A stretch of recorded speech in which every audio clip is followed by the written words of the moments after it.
Chapter number 7 त्रिकोणमितीय सरल समीकरण ट्रिग्नोमेट्रिक आइडेंटिटीज। देखो चैप्टर नंबर 6 क्या है? त्रिकोणमितीय अनुपात। त्रिकोणमितीय अनुपात हमने चैप्टर नंबर 6 में क्या पढ़ा था? साइन, कॉस, टेन, कॉट, सेक और कोसेक। इनके बारे में हमने पढ़ा था क्या? रेशियो, कुछ फिक्स वैल्यू, जैसे 0 से लेकर 90 तक की हमने फिक्स वैल्यू के बारे में इनकी वैल्यू मान निकाला था हमने उसका। यदि साइन 45 का मान कितना है, साइन 60 का मान कितना है, उसके मैंने आपको एक टेबल बताई कि यदि साइन 90 दिया तो इसकी वैल्यू हमारे पास कितनी होगी? 1। साइन 0 है तो 0, साइन 45 है तो 1/√2। इसी प्रकार मैंने सबकी वैल्यू देखी थी हमने। इन्हीं को क्वेश्चन बना के 2 को मल्टीप्लाई करके प्लस करके क्वेश्चन बनाकर या समीकरण बना के हमने उसको सोल्व किया। यानी कुल मिलाकर हमने 0 से लेकर 90 तक की एंगल की हमने क्या निकाली थी उसमें वैल्यू। यदि 0 से लेकर 90 तक यदि हमें 6 ट्रिकोमेट्री रेशियो दिए हैं, अनुपात दिए हमने त्रिकोणमितीय अनुपात, उनकी हमने वैल्यू निकाली थी। अब इसमें दे रखे सर्व समीकरण, उन्हीं कोणों के आधार पर इनका एक दूसरे से रिलेशन प्रूव करना है। यदि साइन थीटा के बचे हुए जो 5 हमारे पास अनुपात रेशियो है, cos, tan, cot, sec और cosec, इनका हमारे पास अनुपात इनके पदों में, यदि sin थीटा को cos थीटा में, tan थीटा में, cot थीटा में, sec थीटा में, cosec थीटा में कैसे लिख सकता हूँ? यदि लिखूं तो उनको प्रूव कर कैसे करूं? तो इन्हीं के हम सर्व समीकरण बनाएंगे और उन्हीं को हम क्या करेंगे? सोल्व। देखो इनके सामने इस एक्सरसाइज में काम आने वाले कुछ तो हमारे पास यूनिवर्सल और सर्व समीकरण हैं, उनको बारे में बात करेंगे। देखते हैं। मान की वैल्यू टेबल मैंने आपको पहले बता दी थी। कुछ समीकरण क्वेश्चन सर्व समीकरण मैंने आपको पिछले चैप्टर में समझाए थे। कुछ तो इसमें इंपॉर्टेंट है वो देखो। पहले हमारे पास है sign square theta plus cos square theta equal 1। यदि साइन स्क्वायर थीटा और कोस स्क्वायर थीटा को प्लस टू तो हमारे पास क्या जाएगा? 1। अब यदि मैं साइन स्क्वायर थीटा की वैल्यू फाइंड करना चाहता हूँ तो साइन स्क्वायर थीटा इक्वल क्या हो जाएगा? 1 है। इधर कोस स्क्वायर थीटा प्लस में तो माइनस कोस स्क्वायर थीटा, और इसी से यदि मैं कोस स्क्वायर थीटा की वैल्यू फाइंड करना चाहता हूँ तो कोस स्क्वायर थीटा इक्वल हो जाएगा 1 माइनस प्लस में क्या आएगा? माइनस का साइन स्क्वायर थीटा। इस प्रकार ये होगी। आगे वाले भाग में तो हमारे पास आ जाएगी cos sec square theta minus tan square theta equal 1, यानी sec square theta minus tan square theta की वैल्यू हमेशा क्या आएगी? 1। यदि सेक स्क्वायर थीटा में से टेन स्क्वायर थीटा निकाल तो हमारे पास क्या आ जाएगी? 1। अब मान लो मुझे सेक स्क्वायर थीटा की वैल्यू चाहिए तो सेक स्क्वायर थीटा इक्वल हो जाएगा 1 प्लस टेन स्क्वायर थीटा, और यहीं से यदि मुझे टेन स्क्वायर थीटा की वैल्यू चाहिए तो मैं बात करूँ, देखो टेन स्क्वायर थीटा इक्वल हमारे पास आ जाएगा sec square theta minus 1। Tan square theta की वैल्यू चाहिए तो ये प्लस में 1 है, दिलाऊं तो कितना आ जाएगा? माइनस में 1 हो जाएगा। इसी प्रकार में कोट और सेक की बात करूँ तो 1 प्लस कोट स्क्वायर बराबर हो जाएगा हमारे पास सेक स्क्वायर थीटा, और सॉरी कोसेक स्क्वायर थीटा, या 1 plus cot square theta equal हमारे पास होगा कोसेक स्क्वायर थीटा। यानी कोसेक स्क्वायर थीटा की वैल्यू हम लिख सकते हैं 1 प्लस कोट स्क्वायर थीटा, या इसको ऐसे लिख लो मैं कि cosec square theta minus cot square theta equal 1। जैसे हमने इसको लिखा था sec square theta minus tan square theta equal 1, यानी cosec square theta minus cot square theta equal 1। Cosec square theta की वैल्यू हमारे पास है, कोस थीटा की वैल्यू निकालूं मैं तो कोट थीटा की वैल्यू हमारे पास आ जाएगी कोट स्क्वायर थीटा इक्वल हो जाएगा कोसेक स्क्वायर थीटा माइनस 1। ये कुछ इंपॉर्टेंट तो जिनके हमें बता दी। इसके अलावा कुछ रिलेशन बनते हैं, बाद हम बात करते हैं इनके रिलेशन के। रिलेशन क्या है? जैसे हमारे पास त्रिकोणमितीय अनुपात दिया हुआ है साइन, कोस, टेन, कोट, सेक, कोसेक। अब इसका एक दूसरे से रिलेशन बताऊं तो इसमें साइन थीटा, कोस, टेन, ये लिख देता हूँ। बात करता हूँ देखो साइन थीटा और साइन थीटा के रिलेशन की बात, तो साइन थीटा हो जाता है, दोनों इक्वल होते हैं। साइन थीटा और साइन थीटा हमारे पास इक्वल, साइन थीटा और कोस थीटा के रिलेशन की बात करें तो root 1 minus cos square theta.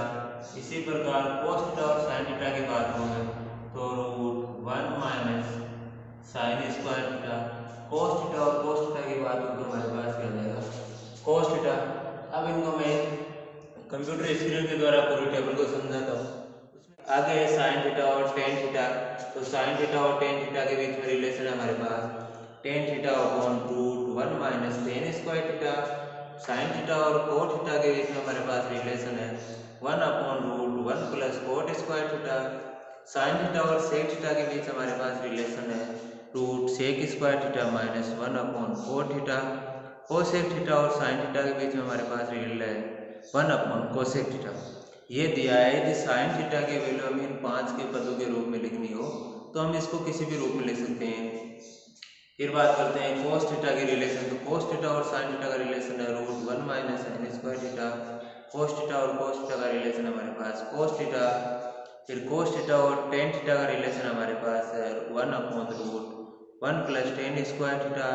Cos theta और कोट थीटा का रिलेशन हमारे पास cot theta upon root 1 plus cot square theta. और कोस थीटा और सेक थीटा का रिलेशन है 1 upon sec theta.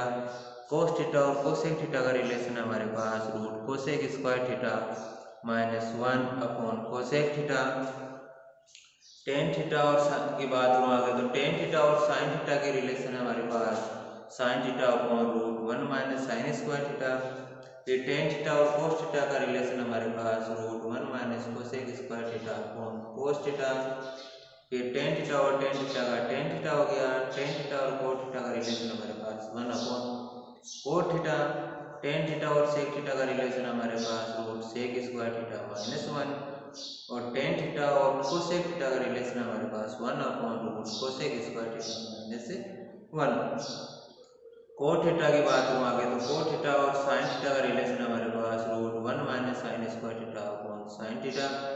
Cot theta और कोस थीटा का रिलेशन की बात करूँ तो हमारे पास है cos theta upon root 1 minus cosec square theta. Cot theta और टेन थीटा की बात करूँ तो 1 upon tan theta. Cot theta और कोट थीटा की बात करूँ तो कोट थीटा। कोट थीटा और सेक थीटा की बात करूँ तो root 1 upon sec square theta minus 1 root cosec cot theta और कोसेक थीटा की बात करूँ तो हमारे पास बन जाएगा root cosec square theta minus 1। अब बात करते हैं सेक थीटा की। तो सेक थीटा और साइन थीटा का रिलेशन है 1 upon root 1 minus sine square theta. Sec theta और कोस थीटा का रिलेशन हमारे पास 1 upon cos theta. Sec theta और टेन थीटा का रिलेशन हमारे पास root 1 minus tan square theta. Sec theta और कोट थीटा का रिलेशन हमारे पास root 1 plus cot square theta upon cot theta. Sec theta और सेक थीटा का रिलेशन सेक थीटा हो जाता है। सेक थीटा और कोसेक थीटा का रिलेशन हमारे पास है cosec theta upon root cosec square theta minus 1। Final में कोसेक थीटा की बात करें तो कोसेक थीटा और साइन थीटा का रिलेशन हो गया 1 upon sine theta. Cosec theta और कोस थीटा का रिलेशन हो गया 1 upon root 1 minus cosec square theta. Cosec theta और टेन थीटा का रिलेशन हो गया root 1 plus tan square theta upon tan theta. Cosec theta का रिलेशन हो गया कोट और root 1 plus cot square theta. Cosec theta और सेक थीटा का रिलेशन हमारे पास हो गया sec theta upon root sec square theta minus 1। और कोसेक थीटा और कोसेक थीटा का हमारे पास हो गया कोसेक थीटा। अब इनकी आवश्यकता पड़ती है हमारे पास क्योंकि साइन थीटा और कोस थीटा की वैल्यू हमारे पास दे रखी है। पूछा है कि साइन थीटा को आपको बचे हुए 5 पदों के रूप में लिखना है। इनकी आवश्यकता कहाँ पड़ती है कि साइन थीटा की वैल्यू को बचे हुए 5 पदों के रूप में लिखना है। तो साइन थीटा को मैं साइन थीटा के रूप में लिखूँ तो साइन थीटा हो जाएगा। साइन थीटा को कोस थीटा के रूप में लिखूँ तो हमारे पास बन जाएगा root 1 minus cosec cos square theta. इसी प्रकार tan theta cos theta sec theta 5 ही पदों के रूप में भी हम लिख सकते हैं। टेन थीटा के पद के रूप में तो हमारे पास मिलेगा tan theta root 1 plus tan square theta. आगे बढ़ के बचे हुए पदों में जैसे कि मैंने आपको टेबल के अंदर बता दिया कि साइन थीटा को बचे हुए 5 पद के रूप में लिख सकते हैं। ये तो आपके इनके रिलेशन की बात। अब बात करते हैं इनके पूरक कोण विपरीत कोण। एक बात त्रिकोणमितीय अनुपात की कर रहा था तो ट्राइगोनोमेट्री आइडेंटिटीज की बात कर रहा था। तो मैंने बताया था ये एक समकोण त्रिभुज पर बनते हैं। राइट एंगल ट्रायंगल के ऊपर ये सारी चीजें बनती है। तो राइट एंगल ट्रायंगल एक एंगल हमारे पास कितना डिग्री है, 90 डिग्री है। तो बचे हुए दो एंगल का भी सम हमारे पास कितना होगा, 90 डिग्री, यानी angle B plus angle C हमारे पास बचेगा 90 डिग्री। यदि एंगल बी को मैं थीटा मानूं, बात जनरली थीटा की करते हैं तो थीटा मानते हैं, तो एंगल बी की जगह यदि मैं थीटा ले दिया तो एंगल सी की वैल्यू हमारे पास आई angle C equal 90 minus theta, यानी एंगल सी की वैल्यू हमारे पास आई 90 माइनस थीटा। बात करते हैं तो हमारे पास इस बी के लिए हमारे पास ये बेस हो जाएगा, यानी आधार, और ये हो जाएगा लंब यानी परपेंडिकुलर।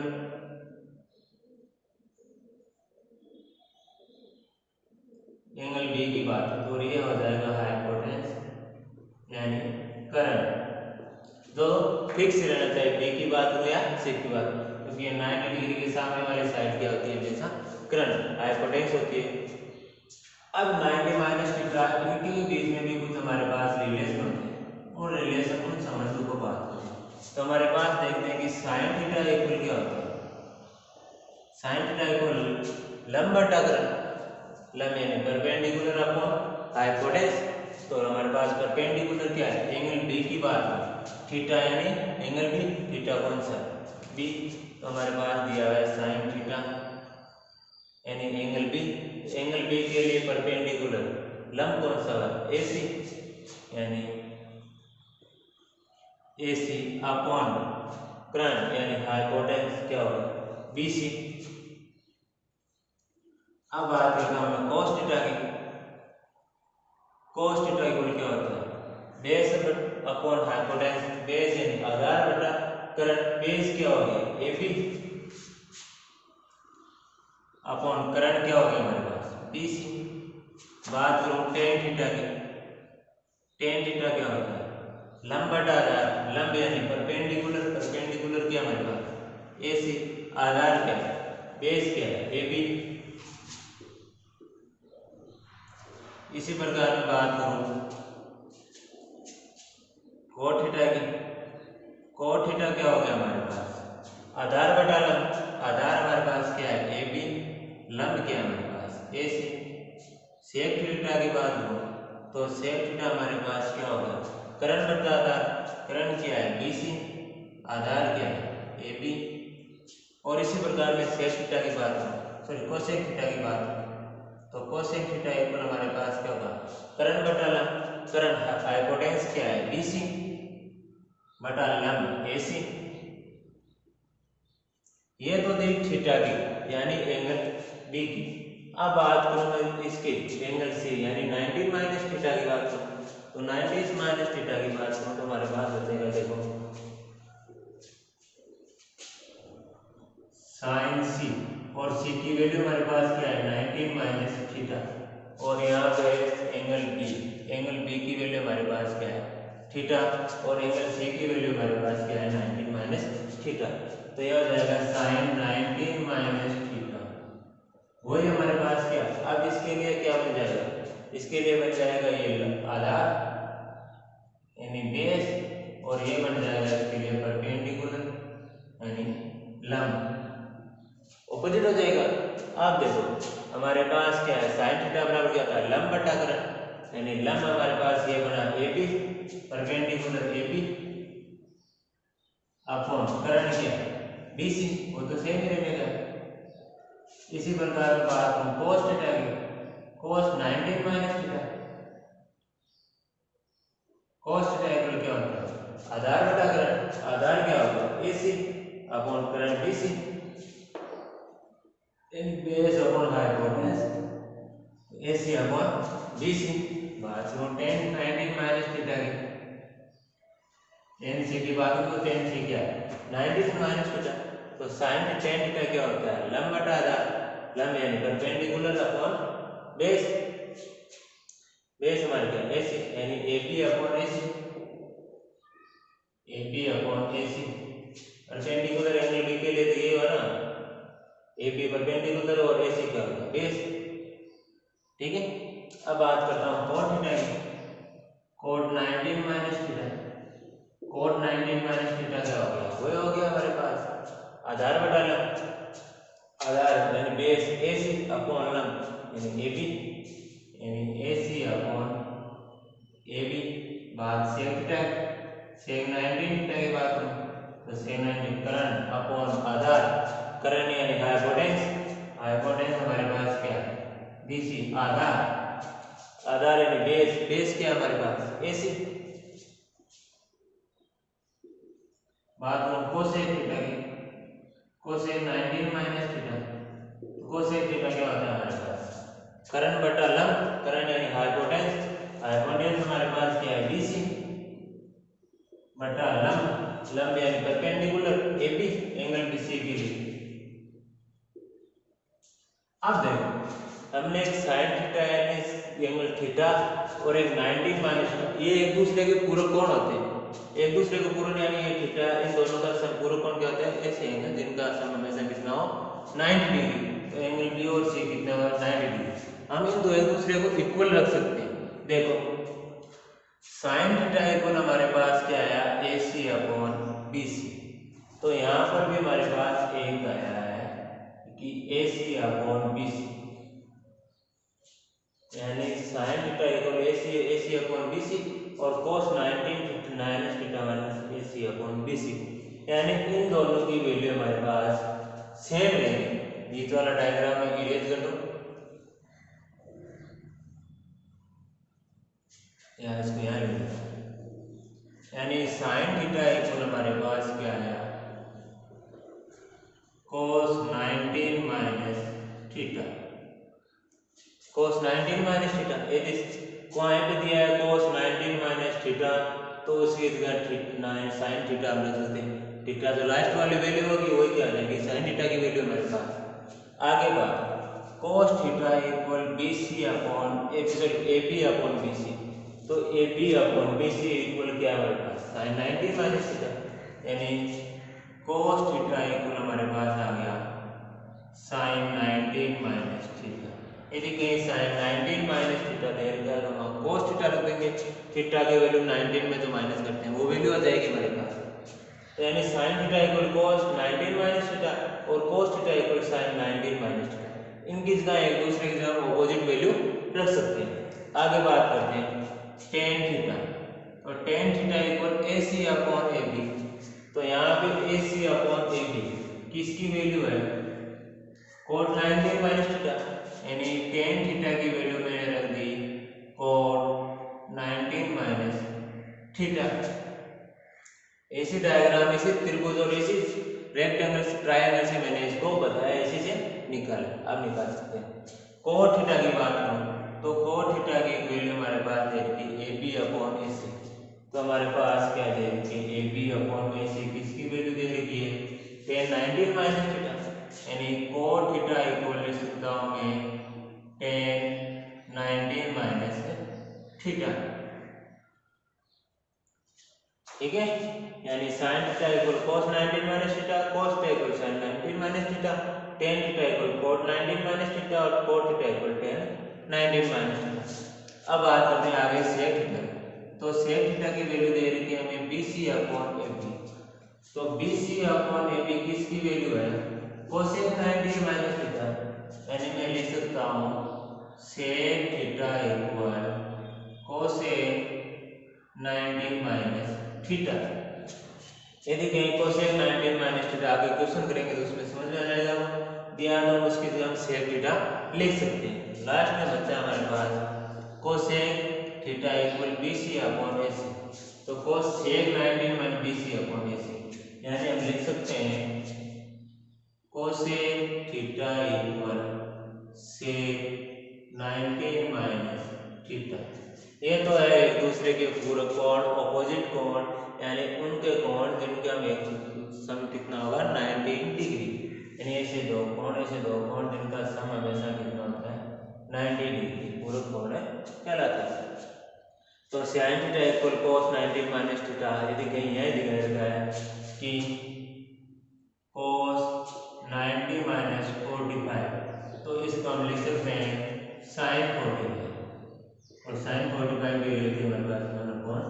√2। इस प्रकार हम एग्जाम्पल लिख सकते हैं या sin 45 को हम लिख सकते हैं cos 19 माइनस 4। ये जब काम आता है जैसे हमें आज सब्स्टिट्यूशन दिया है कि cos 19 माइनस 43 अपॉन sin 47, इसको सोल्व करो तो cos 19 माइनस 43